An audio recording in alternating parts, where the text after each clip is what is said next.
Tidak ada orang yang berkata, saya tidak perlu kerja, saya tidak perlu usaha, yang penting kaya. Tidak ada orang yang ngomong seperti itu. Tapi uniknya dalam dunia kesehatan, saking jongkoknya kecerdasan kita ditanya, kamu olahraga gak mas? Jawabannya tidak. Kamu ngatur pola makan gak? Jawabannya tidak. Yang penting sehat, dia bilang. Nah jadi buat teman-teman, memang sehat itu tidak menarik selagi masih kita miliki. Kita bicara generasi muda di Indonesia. Bicara sehat itu tidak menyenangkan. Kenapa? Karena sehat justru masih kita miliki. Baru menjadi begitu menarik pada saat dia pergi dari kita. Badan kita begitu sempurnanya, sehingga makanya anak muda mau ngapain aja. Mau makan sembarangan, mau ngerokok, mau minum sembarangan, nggak olahraga dan sebagainya. Badannya tetap aja bagus dan sehat. Sakit atau sehat itu murni di tangan kita sendiri. Perilaku kita mempengaruhi kualitas kesehatan kita. Sehat bukan yang utama, tapi tanpa sehat yang utama tidak bisa diraih. Sehat bukan tujuan, tapi sehat adalah sebuah syarat. Buat teman-teman sekalian, jadi kalau ditanya kira-kira apakah kalian berolahraga setiap hari? Jawabannya tentu tidak. Tapi kalau saya tanya apakah kalian sikat gigi setiap hari? Jawabannya tentu iya. Karena kita punya kecerdasan akan kebersihan yang tinggi. Bahwa saya tidak membutuhkan alasan cerdas untuk saya tidak sikat gigi, karena sikat gigi memberikan kontribusi, bukan signifikansi kepada orang lain. Jadi saya nggak butuh penghargaan atau pujian dari orang lain bahwa saya sudah sikat gigi. Tapi saya lakukan dengan senang hati karena saya memang mau bersih. Kalau sikat gigi, giginya yang senang. Maka kalau kita olahraga, siapa yang senang teman-teman sekalian? Jantungnya kita senang, peredaran darahnya kita senang, paru-parunya kita senang. Jangan melakukan sesuatu dengan susah hati, berkorban, terpaksa, tidak boleh.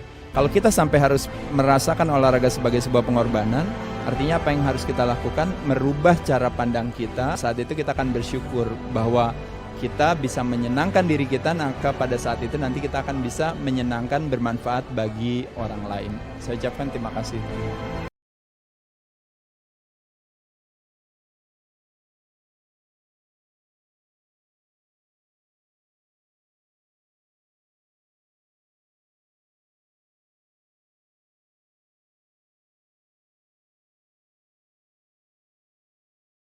Jadi kalau teman-teman tahu, anggap aja misalnya badan kita itu ya, itu sebenarnya membayangkan badan kita kayak perusahaan, dimiliki oleh 5 pemegang saham. Wow. Nah pemegang saham itu ada satu namanya cairan, 2 organ, ini ada yang namanya tulang, ini ada yang namanya otot, sama yang terakhir ada yang namanya lemak. Nah jadi kalau teman-teman bisa lihat di sini, ini yang disebut namanya komposisi tubuh, 5 pemegang saham di badan kita. Nah problemnya orang semakin tua, masalahnya adalah tulangnya dianggap sebagai keropos. Jadi tulangnya turun. Tapi kalau ditanya kenapa tulangnya keropos turun, karena sebenarnya yang terjadi bukan penurunan tulangnya sebenarnya yang lemah, tapi yang terjadi ada penurunan ototnya yang turun. Otot dikencangkan, kalau kita mengencangkan otot kita, yang terangsang kekuatannya tulang. Jadi kalau otot dikencangkan, yang kuat adalah tulang. Nah di sini nih sekarang cairan itu pertama harus seimbang. Kalau organ tubuh ini harus sehat. Kalau tulang itu harus kuat. Kalau otot itu harus kenceng. Tapi kalau lemak itu harus rendah. Nah sekarang yang terjadi apa? Yang terjadi nih sekarang teman-teman sekalian, ini lihat. Lemaknya tinggi. Ini ada namanya otot, ini ada namanya tulang, ini adanya lemak. Otot nggak dilatih, ototnya nggak dilatih nih, akhirnya turun kan. Sejak 30 tahun ke atas terjadi penurunan 1% otot. Itu Tiap udah kali natural yang 1%. natural karena turun itu maksudnya gimana? jadi masa ototnya berkurang. Londoy, jadi Kayak mengecil aja. Karena kita makin tua ototnya kan mengecil. Karena nggak pernah dilatih. Kalau saya tanya misalnya sama Desta olahraganya apa? Pasti either lari, berenang, naik sepeda, sepak bola, tenis, semuanya adalah bukan melatih otot rangka, tapi yang dilatih adalah otot jantung. Kardio. Makanya kenapa kardio di sini oke, bagus gak bagus. Tapi bro, ini otot rangka kok nggak pernah dilatih. Otot rangka nggak dilatih, maka yang terjadi pelemahan tulang. Tulangnya lemah, geraknya lebih sedikit. Ketika geraknya sedikit, lemaknya meningkat. Ketika lemaknya naik, lemak itu bukan akibat, lemak itu cost. Jadi kalau kita lihat apa yang terjadi dengan kalau orang kadar lemaknya tinggi, tekanan darahnya naik gak? Naik. Gula darahnya naik gak? Naik. Trigliseridanya naik gak? Kolesterolnya naik gak? biasanya terjadi pengentalan darah. Nah jadi teman-teman ini yang disebut yang namanya komorbiditas yang terjadi hari ini. Orang masuk rumah sakit gara-gara terjangkit COVID-19, kebanyakan semua punya ini. Tapi kalau pas kita cek kenapa ternyata kadar lemaknya tinggi. Kenapa kadar lemaknya tinggi? Karena tulangnya lemah. Kenapa tulangnya lemah? Karena nggak pernah latihan otot. Nah jadi poinnya bicara otot kita rangka, orang mikir ibaratnya gue nggak mau berotot. Poinnya bukan masalah perlu berotot atau tidak.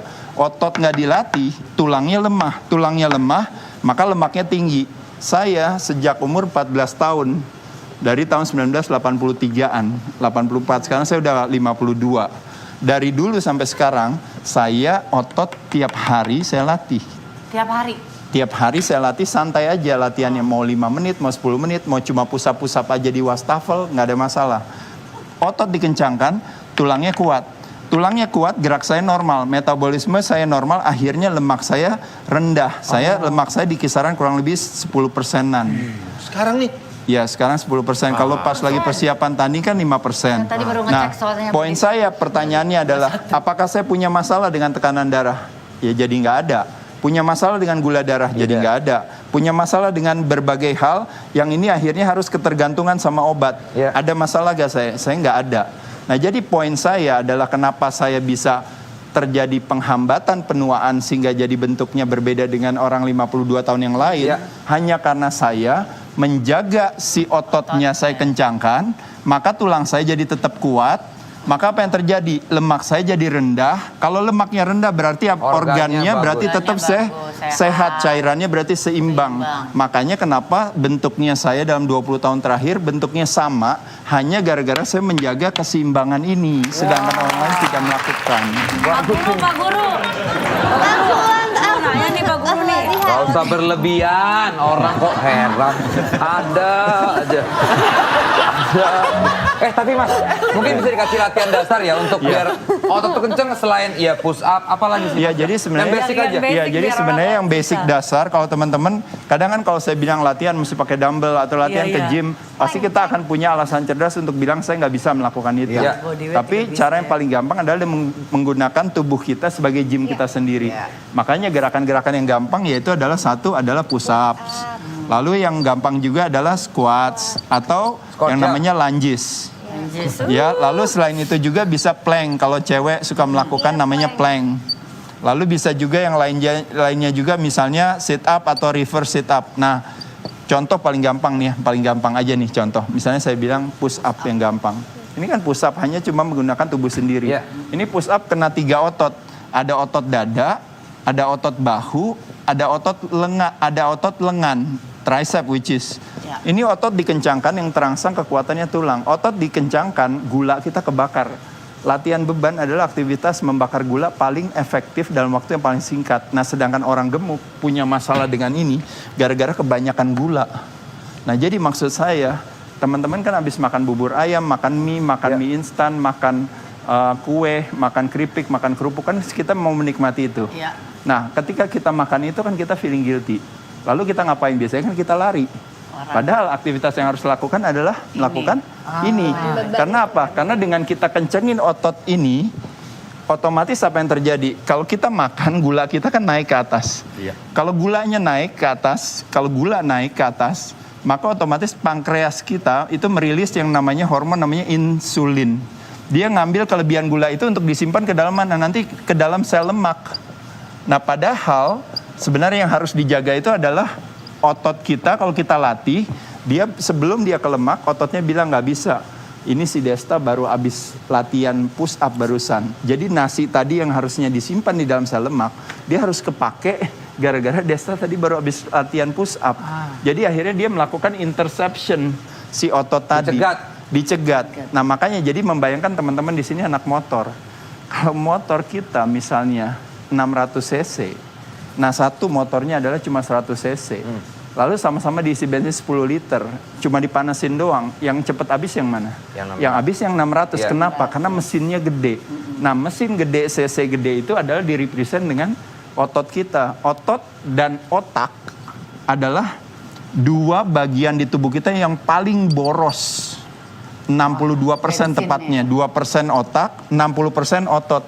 Itu yang paling boros. Jadi kita makan, Kita dibutuhkan oleh dua orang ini atau dua organ ini. Ada istilah yang mengatakan if you don't use it, you lose it. Ini tuh si otot dan otak dia yang membutuhkan itu. Berarti basicnya itu di otot ya? Ini CC motornya tuh adanya di sini. Tapi Pak Guru, mau tanya dong. Bukan guru ini. Lagi belajarin. Kalau misalnya orang yang obesitas gitu, Iya. mulai olahraganya apa? Ada yang bilang jangan dulu, jangan Tulangnya nggak kuat. Nah itu kan sebenarnya dari pertanyaannya kan juga udah salah kan berarti. Justru siapa yang membutuhkan ini paling lebih banyak adalah orang yang obesitas. Orang yang obesitas lah yang mau nggak mau sekarang yang harus melakukan hal ini. Gitu loh. Bagaimana caranya nurunin lemak? Nurunin lemak hanya akan terjadi kalau seandainya kita rajin melakukan aktivitas CC-nya itu akan kalau semakin banyak. Tapi sorry, makanan dijaga nggak Mas Ade? Karena Mas Ade jaga makanan nggak? Iya dong, makanan biar kan nggak pasti diminta orang kan, maksudnya dijagain Bukan gitu. gitu. Kadang-kadang orang udah merasa melakukannya jadi gue makan bebas toh ternyata gue olahraga. Cara yang paling Kalau gampang nih ya, olahraga saya cuma kasih 20%. tips yang gampang aja. Tidak pria, tidak wanita, tidak tua, tidak muda, tidak miskin, tidak kaya. Apa yang dimasukin ke dalam mulutnya bukan memberikan kelangsingan dan kesehatan, tapi justru memberikan kegemukan dan kesakitan, bener ya? Hampir rata-rata seperti itu. Nah jadi kesimpulannya apa? Ternyata kita makan malah bikin kita jadi sakit. Sedangkan kita nggak makan malah bikin kita menjadi lebih sehat. Makanya jawaban salah satu strategi yang bodoh-bodohan, paling gampang, paling mudah, dan paling murah adalah melakukan aktivitas puasa. Puasa sederhana bukan seperti bulan Ramadan. Kayak intermittent fasting gitu ya? Iya, intermittent fasting. Jadi puasanya gampang aja teman-teman sekalian. Yang gampang aja 12 dulu. jam. Yaitu adalah terakhir makan jam 9, jam 10 malam. Berarti baru boleh makan paling cepat lagi jam 9, jam 10 pagi. Ini udah 50-50 dia. 50%, 50%. Tapi kalau saya tanya sama orang yang nggak puasa.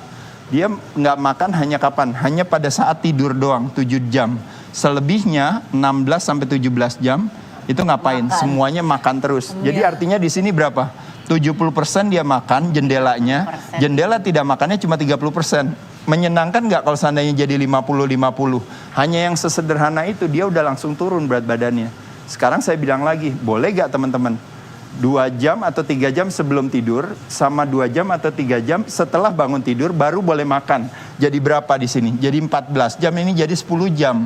Naik lagi kita menang 60%. Boleh gak teman-teman nggak usah makan pagi deh, langsung aja makan siang. Naik lagi teman-teman di sini jadi 70%, ini 30%. Saya kasih tahu sama Vincent. Vincent kan lagi turun berat badan. Saya bilang, bro bisa gak pas sebelum buka puasa jam 12 siang nanti, bro latihan beban dulu. Latihan beban lagi dulu, habis itu baru buka puasa. Ini akan menaikkan lagi yang namanya tadi dari 14-16 jam lagi jadi bisa jadi ekstra 2 jam. Tenaga lovers banyak yang bingung juga ya, maksudnya intermittent atau itu jadi ada pola-polanya ya. Misalnya kalau dulu gue ngambil 6 jam. Jadi 6 jam waktu makannya jam aja. makan. Ya itu yang disebut dengan namanya time restricted feeding. Jadi contohnya Desta hanya makan di antara jam 8 sampai jam 4 sore. Atau misalnya Desta 12, bilang, 6. saya hanya makan di antara jam 10 sampai jam 6 sore. Atau bahkan ada yang bilang saya hanya makan di jam 12 sampai jam 7 malam atau jam 6. Nah ini yang disebut dengan namanya Desta melakukan, disebut namanya time restricted feeding. Ini sama gak sama puasa? Sama juga. Karena setelah itu kan puasa kan. Tapi puasanya juga nggak dry fasting, puasanya tapi 6 jam boleh itu kita minum. boleh makan apa aja banyak gitu boleh? Ya kalau kita ngomongin yang sederhana, boleh gak makan banyak? Boleh aja, nggak ada masalah. Lebih bagus gak melakukan hal ini daripada kita kan yang tadi di sini tadi teman-teman kan makan apa aja. Sembarang juga. Makan sembarangan, jatah makannya 16 jam, 17 jam. Sekarang Desta cuma punya waktu makan tadi cuma kurang lebih 7 jam atau kurang lebih 6 jam bahkan Desta bilang tadi dari jam 12 siang sampai jam 6 sore. Desta bilang saya makannya hancur juga. Ya nggak ada masalah. Ya berarti apa? Kemajuannya ada. Tapi kalau ditanya, nanti pasti saya mau lebih tajam lagi. Ya udah makannya mulai Kurangin diatur lagi. Kenapa enggak? Nasi putih ganti nasi merah misalnya. Ayam goreng misalnya ganti ayam bakar misalnya. Paha ayam ganti dada ayam misalnya. Daging merah ganti daging putih misalnya. Kalau seandainya kita mau pendekatannya low fat diet. Kalau pendekatannya mau high fat diet boleh. Berarti fatnya yang lebih tinggi. Tapi berarti karbonya mesti lebih ada juga rendah. Protein, gitu-gitu. Iya, kalau protein selalu, kalau bisa protein selalu cukup. Jangan, bukan berarti tinggi, tapi jangan kurang maksudnya.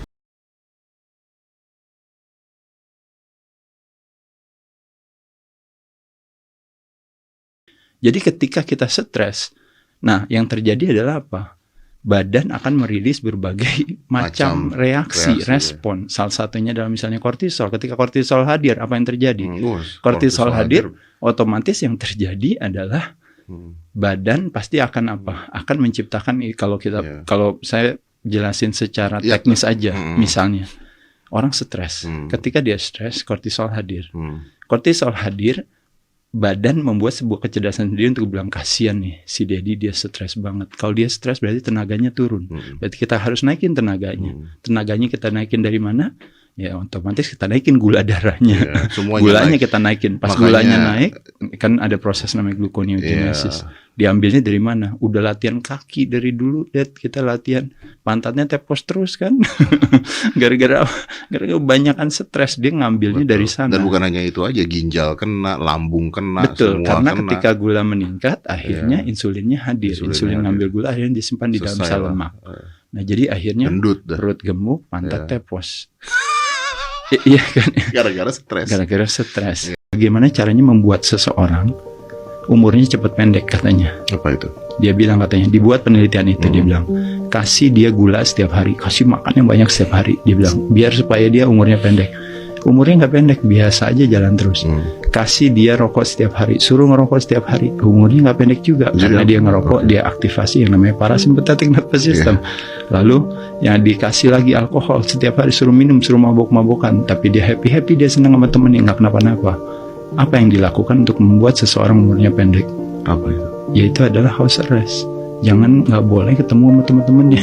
Oh shit. Nggak usah ketemu. Pada saat itulah immune sistemnya ngedrop.